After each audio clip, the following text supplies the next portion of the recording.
Hello and welcome everyone. तो geometry पर based एक क्वेश्चन सॉल्व करते हैं और ये जो क्वेश्चन है ये ऑक्सफोर्ड यूनिवर्सिटी एंट्रेंस एग्जाम में पूछा गया क्वेश्चन है। क्वेश्चन में स्टेटमेंट कुछ ऐसी दी गई है, an irregular hexagon with all sides of equal length is placed inside a square of side length 1 as shown below. What is the length of the hexagon sides? और इसके respect में ये 5 ऑप्शंस अपने को दिए गए हैं। तो इसमें ऐसा हो रहा है कि एक स्क्वायर दिया गया है, स्क्वायर की साइड लेंथ अपने को 1 दी गई है और इस स्क्वायर के अंदर एक इरेगुलर हेक्सागन बनाया गया है और इस इरेगुलर हेक्सागन की सारी साइड लेंथ इक्वल दी गई है। तो अपने को इरेगुलर हेक्सागन की साइड इवैल्यूएट करनी है।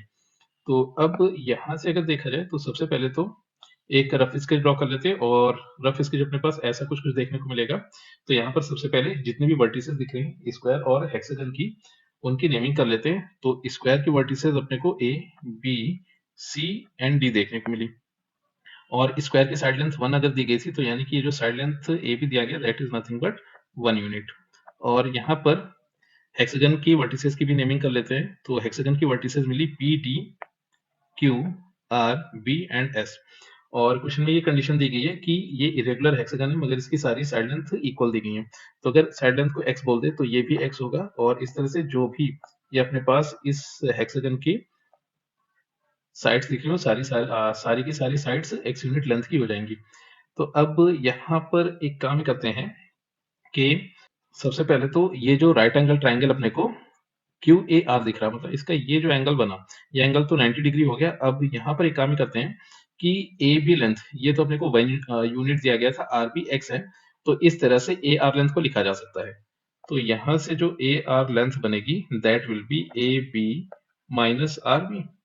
तो अब यहाँ पर अगर ए बी को देखा जाए तो ये तो 1 दिया गया था, आर बी यहाँ पर एक्स था, तो इस तरह से ए आर लेंथ अपने को मिल चुकी है दैट इज 1 माइनस एक्स।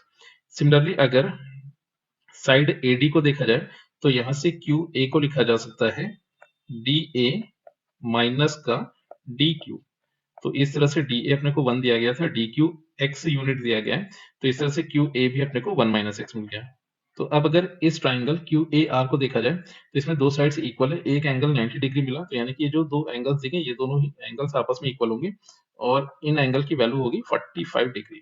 तो इस तरह से ये जो राइट एंगल ट्राइंगल दिया गया that is right angle isosceles triangle. तो अब right angle isosceles triangle QAR में एक काम ही करते हैं, ट्रिग्नोमेट्री का यूज करके sin 45 डिग्री को लिख लेते हैं। तो जैसे ही ट्राइंगल QAR में sin 45 डिग्री को लिखते हैं तो sin 45 डिग्री अपने को यहाँ से मिल गया है QA डिवाइडेड बाई QR। अब यहाँ पर सारी की सारी वैल्यूज पुट कर देते हैं तो sin 45 degree 1 upon square root of 2 बन गया। QA 1 माइनस एक्स दिया है, QR x दिया गया है। फिर एक काम ही करते हैं, ये जो अपने पास इक्वेशन आई है नाम रखते हैं इसका इक्वेशन नंबर 1 और यहाँ पर क्रॉस मल्टीप्लाई कर लेते हैं। तो जैसे ही क्रॉस मल्टीप्लीकेशन से इसको सिंप्लीफाई किया तो x इज इक्वल टू आ गया square root of 2 times 1 minus x. तो फर्दर अगर इसको सिंप्लीफाई करके लिखे तो यहाँ से x अपने को मिल गया है square root of 2 minus x root 2। तो फर्दर इसको सिंप्लीफाई करें तो इसको लिखा जा सकता है x plus x times square root of 2 is equal to square root of 2। Further एक काम ही करते हैं कि अगर लेफ्ट हैंड साइड से x को कॉमन किया गया तो ब्रैकेट में अपने को 1 प्लस स्क्वायर रूट ऑफ 2 मिल गया, राइट हैंड साइड पर आ गया स्क्वायर रूट ऑफ 2। अगर इस नई इक्वेशन को दोनों तरफ 1 प्लस स्क्वायर रूट ऑफ 2 से डिवाइड करें तो x की वैल्यू आ गई square root of 2 divided by square root of 2 plus 1। अब एक काम ही कर लेते हैं कि राइट हैंड साइड पर ये जो स्क्वायर रूट ऑफ 2 के डिनोमिनेटर में क्वांटिटी दी गई है इसको इसके रैशनलाइजिंग फैक्टर से न्यूमरेटर एंड डिनोमिनेटर दोनों को मल्टीप्लाई कर देते हैं। तो ये मिला square root of 2 plus 1 times square root of 2 minus 1, फिर न्यूमरेटर में आ गया स्क्वायर रूट ऑफ 2 माइनस 1। तो फर्दर अगर इसको सिंप्लीफाई करके लिखे तो यहाँ से x को लिखा जा सकता है, न्यूमरेटर बन जाएगा 2 minus square root of 2, denominator को सिंप्लीफाई करें तो ये काफी हद तक a plus b, a minus b identity की तरह दिखा है जो कि a square minus b square लिखा जा सकता है। अब a square minus b square इसको जैसे लिखा तो ये मिला 2 माइनस 1 दैट इज 1। तो यहाँ से अपने को x की वैल्यू मिल गई है 2 माइनस स्क्वायर रूट ऑफ 2 और x था गिवन इरेगुलर हेक्सागन की साइड लेंथ। तो इस तरह से गिवन इरेगुलर हेक्सागन की साइड लेंथ अपने को मिल गई 2 माइनस स्क्वायर रूट ऑफ 2 और इस हिसाब से इस क्वेश्चन में option B is the correct choice.